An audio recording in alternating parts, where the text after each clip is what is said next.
Non, le protocole du 26 mai est postérieur à la décision de la réunion interministérielle et aux instructions du Premier ministre.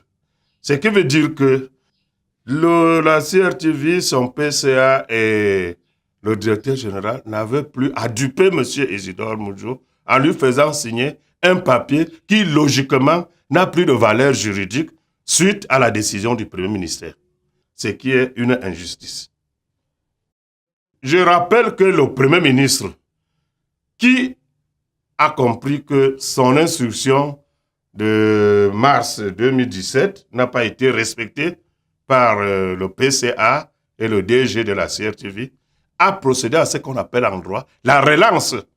Donc, si le Premier ministre a relancé le dossier en octobre 2017, après ce fameux protocole dont on brandit aujourd'hui, ça veut dire que le Premier ministre demande, et c'est même un ordre au PCA et au DG de la CRTV de payer les 50 millions tel qu'arrêté à la réunion interministérielle. Mais nous l'avons toujours décrié. Il y a d'abord le non-respect des décisions de la hiérarchie.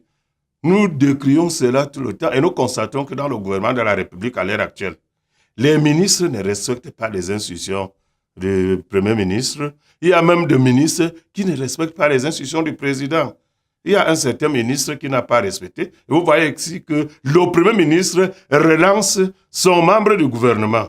Il a beau être porte-parole du gouvernement, on le relance en qualité de PCA pour résoudre un contentieux qui concerne un Camerounais et la structure.